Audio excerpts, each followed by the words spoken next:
निशाना बनाया और उनको सर्जिकली हमने निकालने की कोशिश की, जिसके लिए मुझे लगता है कि पाकिस्तानियों को भी या पाकिस्तान के फौज को भी हमें धन्यवाद बोलना चाहिए, क्योंकि जो चीज वो नहीं कर सके, वो भी international, quote unquote international terrorist हैं, जो यूएन से द्वारा चिन्हित किए गए लोग हैं। हम्म। उनको अगर हमने सर्जिकली निकाला, तो उनको अगर कोई लॉजिकल नेशन होता तो हमें धन्यवाद कहते, लेकिन ये लोग ऐसे नेशन हैं वो जो, उनके जनाजे पे भी हमने देखा कि वो खड़े हो गए, जिसको हमने बड़े पैमाने पर पूरे दुनिया में उठाया और दिखाया लोगों को, इनका असली चेहरा, नकाब उतारा है हमने, जिसकी वजह से वो अभी भी बौखलाए हुए हैं। लेकिन एक चीज मैं अच्छे से जानता हूं इनको, ये अपने जो करारा हार जो है कभी भूलते नहीं है। और पीढ़ी दर पीढ़ी इनकी जो है 71 की लड़ाई और ईस्ट पाकिस्तान को जो हमने बांग्लादेश बनाया, पीढ़ी दर पीढ़ी ये इस चीज को याद रखती है।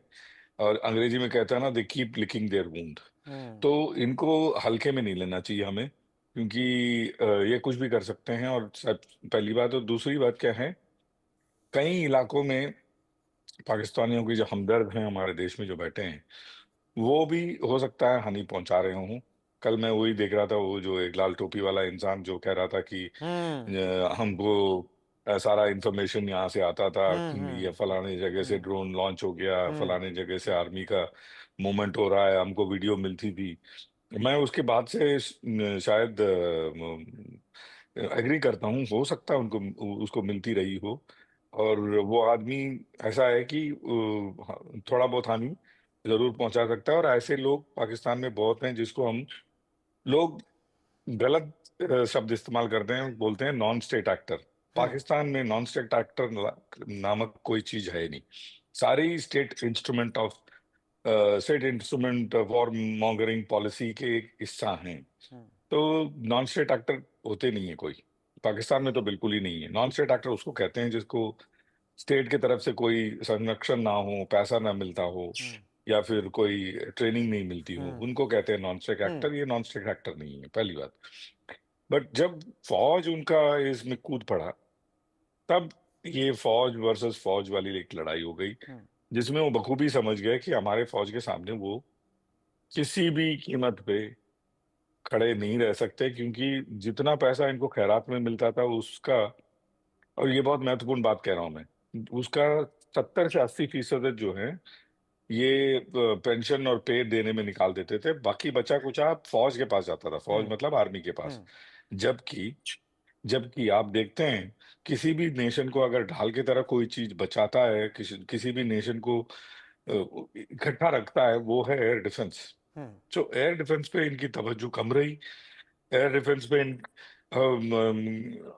ऐसे नहीं था कि आप अगर हिस्टोरियन से बात करते हैं, तो 90 के दशक में या लेट 80 के दशक में जी। इनका जो एयर डिफेंस था बहुत स्ट्रांग था। हम्म। इनफैक्ट मैं तो ये कहूंगा, दर्शकों को भी यही कहूंगा कि इनका एयर डिफेंस शायद उस दौरान हमारे से स्ट्रांग था, क्योंकि इनकी जो एयर डिफेंस है ना, हम्म। ये एयर डिफेंस कमांड है, अलग कमांड है इनका। हम्म। पूरा एयर डिफेंस कमांड जो है इनके पूरे देश का एयर डिफेंस को संभालता है, अलग अलग रीजन में। हम्म। तो इनका जो एयर डिफेंस प्रणाली हो या एयर डिफेंस का जो स्ट्रक्चर हो, बहुत अच्छा है, हम्म। खराब नहीं है। हम्म।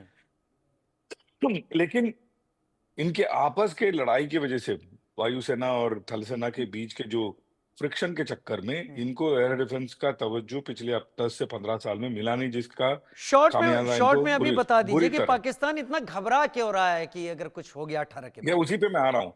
देखिए, उसी पे मैं आ रहा हूँ। आज देखिए, आप ओवरनाइट कोई चीज को एक दिन में ताजमहल नहीं खड़ा हो जाता है, समझे? आपको 18 तारीख को इसलिए इनको खौफ हो रहा है, क्योंकि आप ट्रम्प भाई साहब के कहने पे हमने तो, और इंटरवेंशन पे शायद हमने रोक तो दिया, हम्म। लेकिन ये रुकने वाला नहीं है, क्योंकि अभी जैसे साहब ने कहा, आधे घंटे में उन्होंने शुरू कर दिया।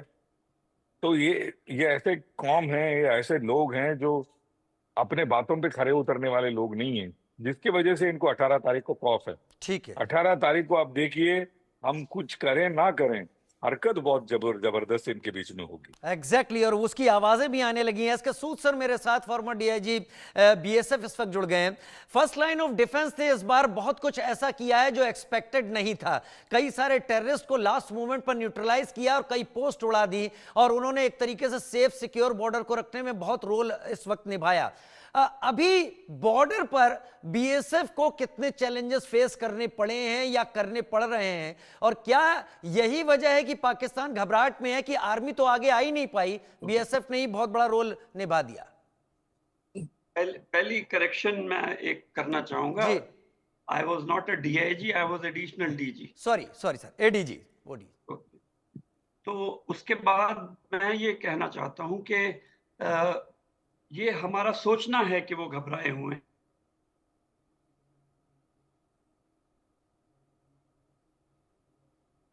डीजी साहब के यहाँ लाइट चली गई शायद। जी, शायद कोई दिक्कत हो गई। हम रुक करते हैं उनका, लेकिन अब मैं रुक करूंगा अपने राजनीतिक मेहमानों का, क्योंकि अभी उन लोगों से मेरी बात हो गई है जो इस लाइन में जिन्होंने देश की सुरक्षा में अपना बहुत बड़ा वक्त लगाया और अभी भी उनका अनुभव देश के काम आता रहता है।